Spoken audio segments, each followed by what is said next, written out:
जय हिंद and welcome to force defence academy. This is Aarshi Solanki और आज हम बात करेंगे ईव टीजिंग के बारे में। Now what is eve teasing?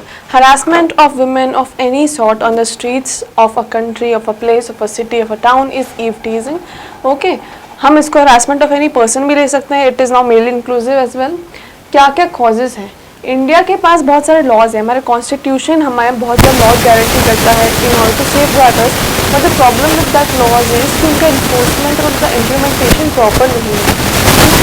Concept of from Indian society only when a crime has been perpetrated that then the police come into the picture। इसका मतलब ये है कि पुलिस जो है बहुत ज़्यादा स्ट्रिक्टली कोई चीज़ फॉलो नहीं करती है, कोई भी लॉ इम्प्लीमेंट नहीं करती है। कोई क्राइम हो जाता है उसके बाद एक्शन लिया जाता है। अगर पता होता है पहले से वो पर्सन इज टेलिंग कि मुझे खतरा है, मुझे वो खतरा है, मुझे ये, तो इट इज़ इग्नोर्ड। जब तक वो क्राइम होगा नहीं तब तक the seriousness of the condition is always ignored. Women को जो है खुद के ही राइट्स के बारे में पता नहीं है। मेनी वीमेन आर लाइक ठीक है हो रहा है and all they do not understand that they have some rights, they can take action, है ना। उनको ऐसा लगता है कि there are no laws, there are no rights for them, there are nothing. ऐसा कुछ नहीं है। The thing is they are not educated, ठीक है। तो it's very much important for women to educate themselves about the rights they have. उसके बाद उन्हें ये भी नहीं पता होता कि ईव टीजिंग जो है पनिशेबल ऑफेंस है, कि अगर वो इसके बारे में रिपोर्ट कर देंगी तो सामने वाले इंसान को बिना ज़्यादा डिटेल पूछे जेल हो जाएगी, ठीक है। Very less such cases are reported also. There are hardly any studies और statistics available with the government agencies. तो इस चीज़ की कोई स्टैटिस्टिक्स भी नहीं है, ईव टीजिंग रिलेटेड कोई भी स्टडी भी नहीं है कि इंडिया में कितना स्टैटिस्टिक्स है, कौन सी जगह कितना हो रहा है, and all, so that you can understand the pattern, you know. There is nothing as such. Society has a greater role to play in case of eve teasing. क्यों?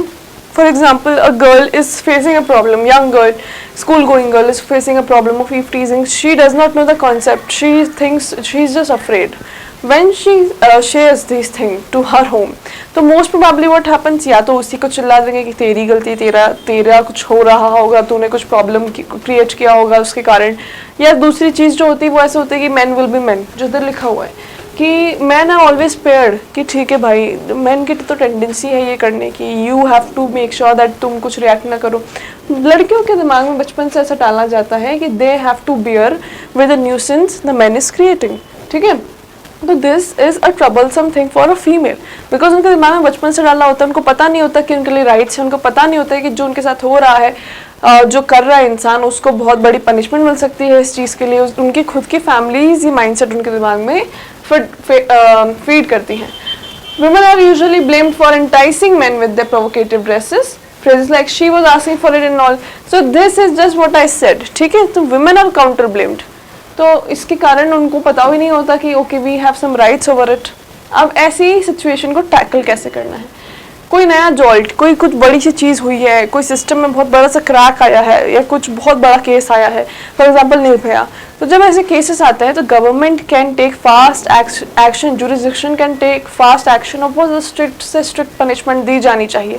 बट व्हाट हैपेंड, ये Nirbhaya case को इतना लंबा खींचा गया, उसका मतलब इतना सब प्रूफ होने के बाद, सारी चीज़ें होने के बाद भी इतना लेट उसका जो है पूरा आया, you know, all the result and everything and the punishment, it was so much delayed. उसके बाद भी ये बच जाएगा, वो बच जाएगा, उसकी पनिशमेंट कम होगी, उसकी पनिशमेंट ऐसी होगी एंड ऑल। तो दे वर लाइक, उनको फर्क ही नहीं पड़ रहा था। वाई? क्योंकि उनको पता है कि कुछ होगा ही उनके साथ। तो निर्भया केस के बाद अगर गवर्नमेंट उस चीज़ को बहुत अच्छे से हैंडल करती, बहुत फास्ट एक्शन लेती, बहुत फास्ट रिजल्ट सुनाती, बहुत फास्ट पनिशमेंट देती, बहुत स्ट्रिक्ट पनिशमेंट देती, तो लोगों के दिमाग में डर बैठ जाता। बट उसके बाद क्या हुआ, लोगों ने देखा, जो ऐसे क्रिमिनल्स होते हैं ना, जो ऐसे हीनियस क्राइम करते हैं, उन्होंने देखा कि यार ये तो बहुत टाइम लगा रहा है ना, लोगों को, इनको भी बहुत सारी चीज़ें मिल रही है, बेल मिल रही है, ये मिल रहा है, वो मिल रहा है, इनको तो कोई पनिशमेंट ही नहीं मिल रही है। तो उसके कारण यू विल नोटिस कि after the Nirbhaya case, the rape cases, the harassment cases, the eve teasing cases have gone up only.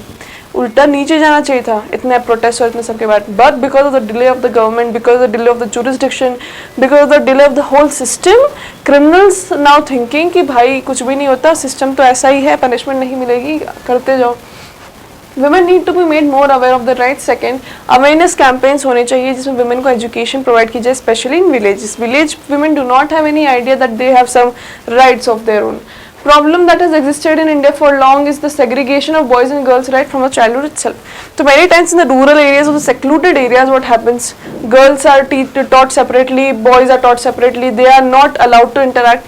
So in this case, what happens? Boys जो है वो लड़कियों को as a normal human being देखते ही नहीं है. They do not see the other person as a normal human being that has feelings that can be hurt. Okay, तो क्योंकि उनका बचपन से ही ऐसा अलग अलग सेपरेशन रहता है, they do not get to make friend, they do not get to talk to them even, तो उसके कारण their mindset does not change. तो जो सेग्रीगेशन है उसको खत्म करना पड़ेगा फर्स्ट ऑफ ऑल. दूसरी कंट्रीज में क्या क्या सिचुएशन है? स्कैंडिनेवियन कंट्रीज जो हैं उनमें बहुत ज़्यादा इक्वालिटी है सोसाइटी में, मेल और फीमेल में. यूरोपियन और अमेरिकन कंट्रीज भी बहुत ज़्यादा सेफ हैं अगर हम ऐसे इंडिया से कंपेयर करें तो. China and middle east countries जो हैं बहुत ज़्यादा वुमेन फ्रेंडली की तरफ ट्रांजिशन हो रहे हैं. वहाँ पे लॉज बहुत स्ट्रिक्ट है और बहुत जल्दी वहाँ पे पनिशमेंट आती है, तो लोगों को डर है वहाँ पे सिस्टम से. अफ्रीकन कंट्रीज में लेकिन situation is more like India, और इंडिया से भी बदतर बोल सकते हैं. वहाँ पे वुमेन सेफ्टी इज़ वेरी लो.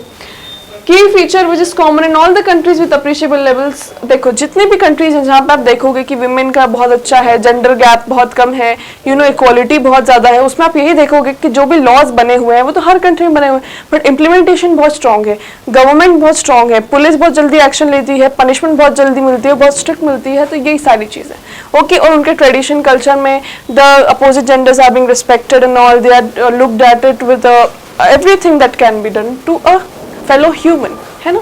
तो जैसे for example in India fellow human specially women are not treated equally, they are not seen equally, they are not given proper rights.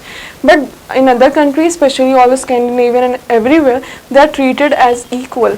यहाँ थोड़ा डिफरेंस आ जाता है. तो if such topic comes regarding any of this issue, you can mention all of these points, and for more such videos subscribe to our channel. Till then keep watching. Jai Hind.